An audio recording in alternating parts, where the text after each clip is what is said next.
very well and beyond. Now I'm hoping the Jesse Harts, the Danny Garcias, J-Rock, and J-Rock, the new champion, the new undisputed, as far as I'm concerned, will always look at the history of the fighters that was there in any weight class from Philly, because that's where we're from, and then the world. You would never underestimate your opponent. Last one, what about Jaron Boots Ennis? Do you think that he's going to be a guy that will carry that mantle for Philadelphia and represent it well? He has a really great chance of doing it, but we all know that talent is not always a sure go that this individual is going to be who we expected. I think that every now and then we get a self-conscious shock of the unknown. Joshua, Ruiz. You never know. When somebody look like they should be the one, bets are, if they become the one, it's not long. If they become that at all.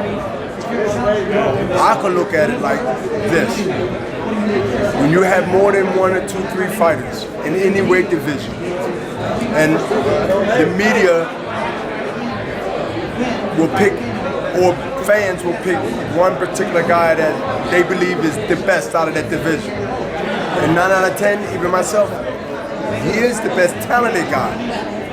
But as that road becomes longer, and their careers become year after year, and fights then taking place in between them.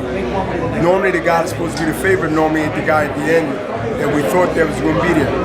That's the fun part about boxing, when you got an era where you got more than one guy that's dominating. And I think the welterweight division is wide open like that.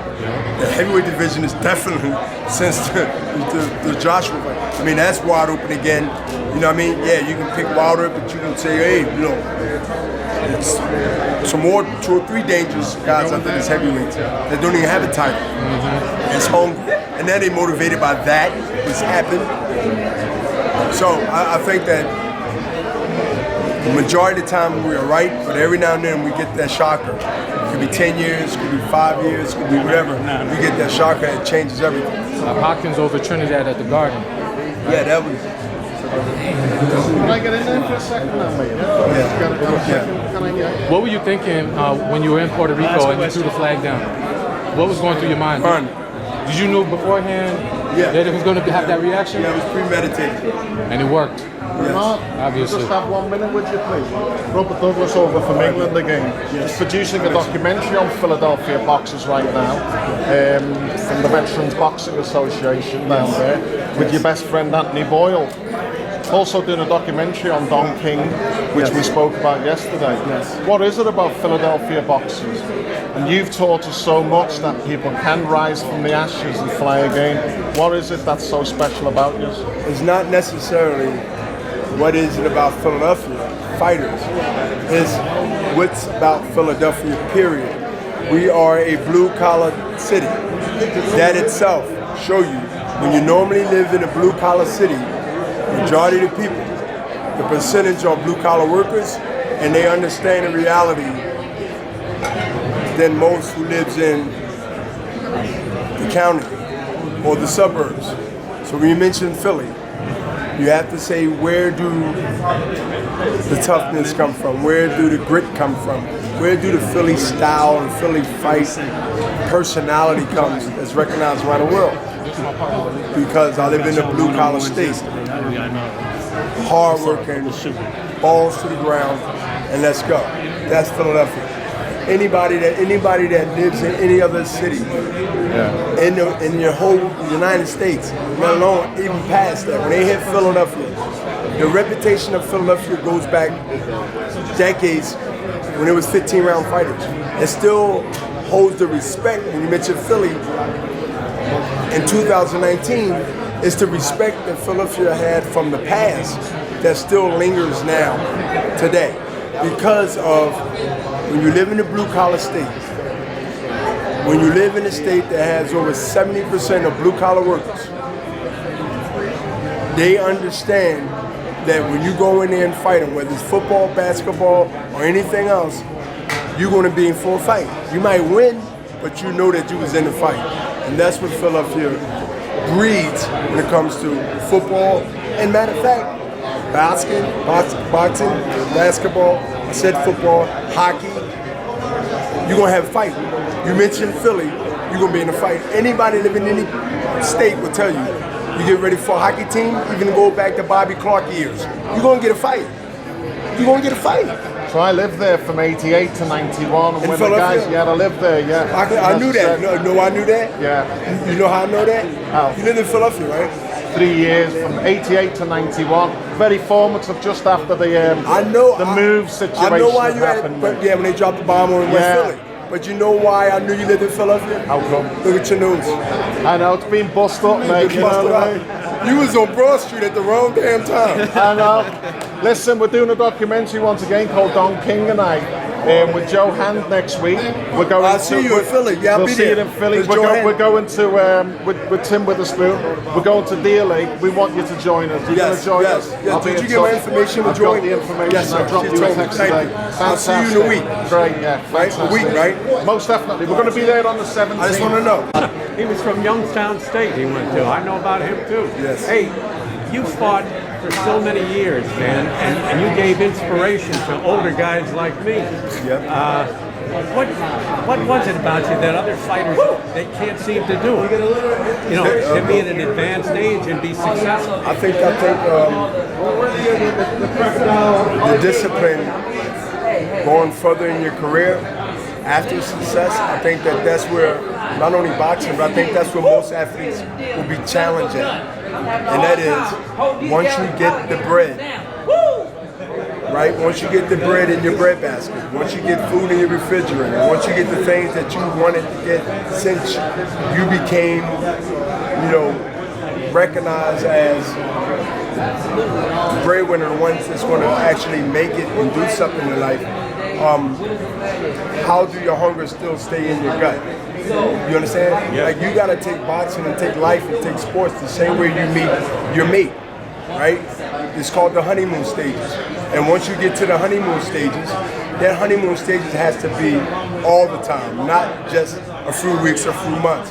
And it's very hard to be disciplined to still look at the same person you said I would spend the rest of my life with, and still be on that honeymoon every day, every month, every year, decades, then 2 decades, you see? Yes. So that's my analysis on how and why I had the advantage over most people in my era of boxing, because once they got a little taste of success from where we come from, a lot more soft. The bread got a little stale because they didn't close the bread basket, kept it open, and it got stale. So, Beaver, you take us back to 1981. Let me just finish up with you here. That you're being inducted here in Nevada. Yes. What does that mean to you? Because you had some fights here in the state. That means that my work's been recognized and it's been looked at as a Hall of Famer, and to be here recognized, we're a state that to me is the mecca of the world of boxing, and then you have Madison Square Garden. But we all know when you come to Vegas and you fight on the big stage, you have reached that star status. Yeah. Period. I don't care where you fight at in the United States. When you come here in Vegas, you made it. Especially on a higher level of the greats that came before me and the ones that's going to come after me or came after me or coming after me. So to be here like is the heaven and mecca of being honored as a Hall of Famer, and also looking at the DNA of the work that I've done over the 2 decades that I've been back and forth fighting here. Of course, I went almost 3 decades when my career ended. But it's humbling, but it's also reflection. And reflection is key. because I'm glad I'm in position. Not all the fighters that become fighters never become Hall of Famers. And Bernard, All athletes to become athletes in sports, all of them don't go to the Hall of Fame. Not just boxing, it could be NFL, it can be basketball, it could be hockey. And I'm glad to be one of the parts of the few that can make it to the Hall of Fame. So thank you. But can you tell us about, when you came home from Graterford, your first fight in 1988, you turned pro at light heavyweight. You took a loss. Didn't fight at all in 1989. Came back in 1990, if I'm not mistaken, fought about 10, 11, 12 That was a times. really transitional year for me in 89 and 90. What was going on at that time? I was on the streets in 88 and 89. And that was a big time in Black America. It's called crack cocaine and fighting and stealing. Right. So I was fighting a lot of demons.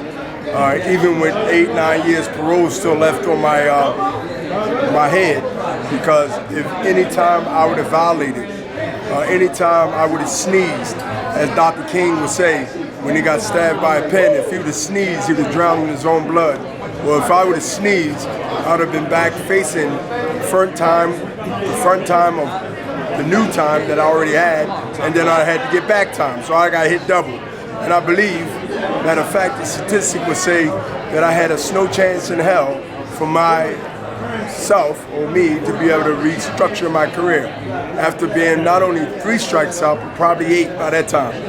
So being in the Hall of Fame and being in this position, and now I'm being able to sit down with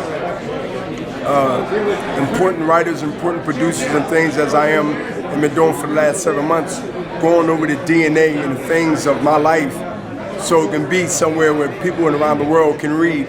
And these guys got bestsellers under their jacket already, so I'm pretty sure that this is going to be a book not about boxing, but one of the pages in the boxing, maybe a few pages, is going to be about the travels through the game of boxing, the business of boxing, how I had to stand up, how I had to fight the system, how I beat the system, how I continue to do this and continue to do that. So these are the things that shows, from my perspective, that boxing was just a step, but not something that needed to be dummied down or played down, but just a step for me to be who I am now, to blossom, to be more important than just being boxed into a great career and a historic legacy. Bernard, Who plays you in I promise you that. Who plays you in the movie from the book? Who plays Bernard Hopkins in the movie? DMX. DMX. X gonna give it to you. Notice it? DMX. Give it to you. And Bernard, just I said that real quick because You had it ready. he needs something to break out on real strong to revive his career too. So it's helping each other.